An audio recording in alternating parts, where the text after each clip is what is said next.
When you first start working with plasticine, it can be difficult. It just seems like a lump of material that just won't do what you want it to do, won't make the shapes that you want it to make.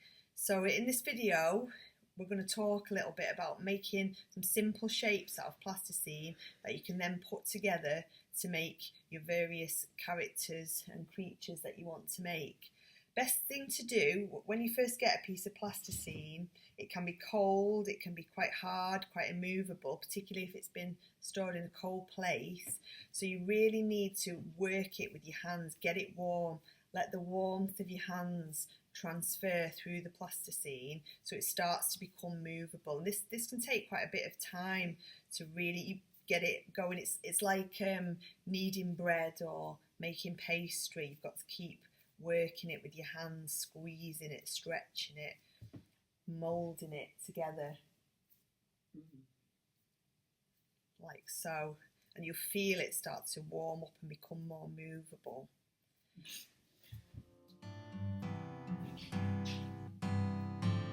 Once you've got your lump of plasticine that you've worked and warmed in your hands, the easiest shape that you can start to make is a spherical ball that you could then go on to use for a head, for eyeballs, for hands, even for a body, depending on the character that you're making. So what you're going to do is use your palms and you're going to roll your lump of plasticine between your palms. You don't need your fingers, it's just the palms. And you've got a natural dip in your palm which acts like a bowl that helps to create that spherical shape as you roll. It takes quite a lot of work because a sphere really is quite a perfect shape as well, so it can be quite hard to do. Just keep working it. You can press with your fingers as well to try and keep the shape, especially if you've got a lot of plasticine, you're doing quite a large sphere. And you keep going, and the more you do it, the smoother it'll get, the more circular it will get, using this circular motion with your hands. And then eventually you start to come up with something that's very round and spherical, which is great for a head or an eyeball or something like that. Once you've made a sphere and practice that, the next easiest shape to make is probably a sausage shape, a long cylindrical shape. Here's one I made earlier, Blue Peter style, that you can use for legs, arms, anything like that, or even a long body like for a dash hund or something like that. So if you start with your lump of plasticine and just using your hands, try and get it almost so it's becoming more spherical in shape. You can even do a bit of your rolling, and then to make it into a sausage you use your whole hands, you use your palms to press, and then you start to use your fingers as well to get the sausage shape. So it's more like a kind of conveyor belt action than a circular action that you did for the sphere. So sometimes you need to roll it between your palms, and then you start to use your fingers as well. And you're trying to keep really flat hands as well. So you don't want to curl your hands or bend them. You want your hands to be nice and flat and straight so that you get an even thickness is what we're aiming for. So that's quite a thick cylinder sausage, but that could be used for a leg, for instance. And if we thin it about a bit more, using the fingers, then it starts to become a bit thinner. You can also draw it out a bit, stretch it out, it becomes more of an arm type thickness.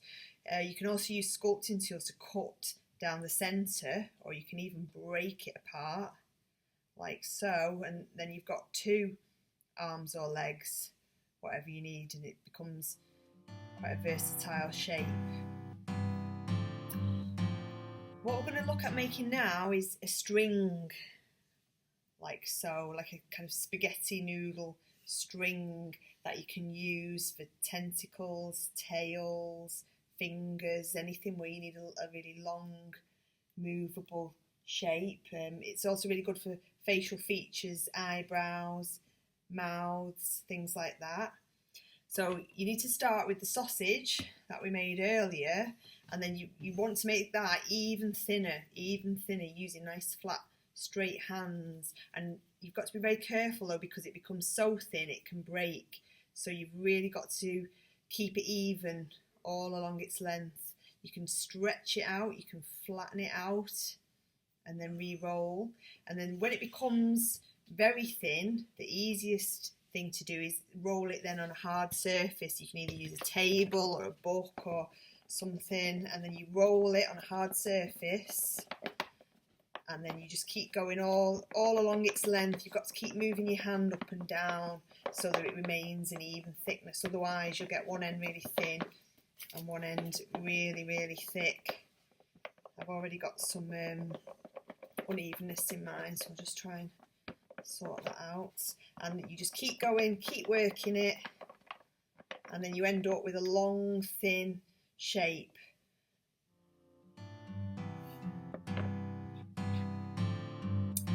It can be really useful to make a flat piece of plasticine, like almost like you're preparing pastry to go on top of a pie. That can be really versatile to use as a covering over an armature or a covering of clothes, almost using it like a skin to wrap around things.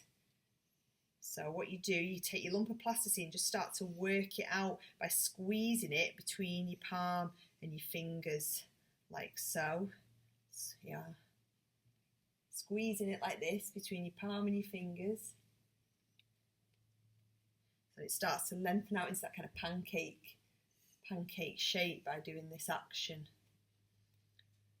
You can also cheat a bit and use a rolling pin if you want to. So if you put your shape down onto a flat surface, I'll have to use this book to just demonstrate, and then you can use your rolling pin to flatten it out even more and get a nice smooth surface as well.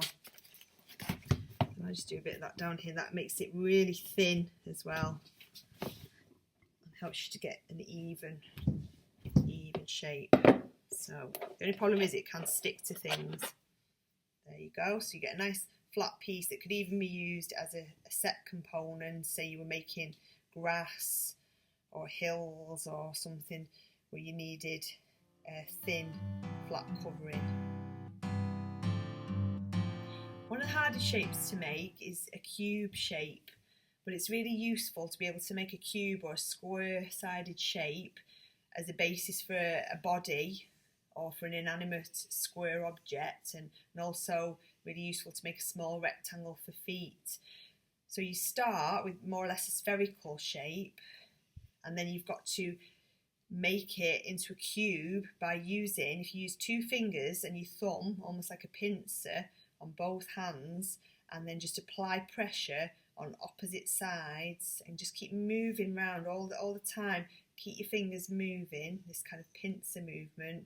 And the key is to keep moving and applying even pressure to each side. And you'll see it's already starting to form definite sides and edges, which is what we're looking for, as opposed to being a smooth ball shape. So it takes quite a bit of working. Keep going. What you can then do once you've got these sides is flatten them into your desk, your table, or onto a book. So you keep turning it over and just banging it into the table. Each side, keep swapping over, keep turning, trying to apply even pressure, and that gives you much sharper edges, much flatter sides. Plasticine does not like having straight edges, so it takes a lot of work to get this shape to appear. Okay, so that's really, and then just readjust it, try and get it nice and even, and you'll see that's made. You can see definite edges to it, and you can see it's definitely kind of square shape with flat sides.